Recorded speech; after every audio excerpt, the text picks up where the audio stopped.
અહીં આગળ ગજિયા ચુંબકને મેં એક દોરી પર લટકાવેલો છે. મુક્ત રીતે ભ્રમણ કરી શકે એ રીતે મેં એને ગોઠવેલો છે. હવે એ ભ્રમણ કરતો કરતો એ ઉત્તર અને દક્ષિણ દિશામાં સ્થિર થઈ ગયો છે. એટલે જ્યારે પણ કોઈ ચુંબકના ધ્રુવો ખબર ના હોય તો એને દોરી સાથે બાંધી દેવાના અને એને લટકાવી દેવાના. જે છેડો ઉત્તર દિશા તરફ સ્થિર થાય એ ચુંબકનો ઉત્તર ધ્રુવ કહેવાય અને જે છેડો દક્ષિણ દિશા તરફ સ્થિર થાય એને દક્ષિણ ધ્રુવ કહેવાય. એટલે આ લટકતા ચુંબકનો ઉત્તર દિશાનો છેડો આ થયો અને દક્ષિણ દિશાનો છેડો આ થયો. એટલે આ ઉત્તર ધ્રુવ બન્યો અને આ દક્ષિણ ધ્રુવ બન્યો. હવે મારી પાસે બીજો પણ એક ચુંબક છે.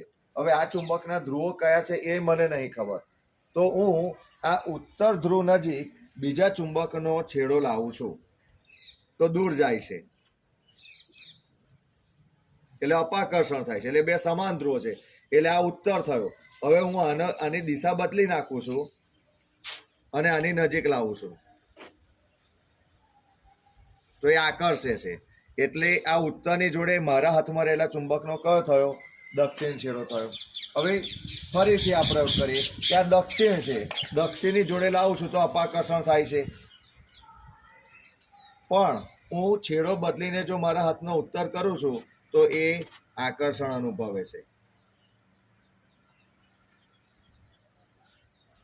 એટલે આ કયો છેડો થયો? આ દક્ષિણ, તો આ ઉત્તર થયો. આ રીતે આપણે ચુંબકના ધ્રુવો પણ નક્કી કરી શકીએ છીએ. Thank you.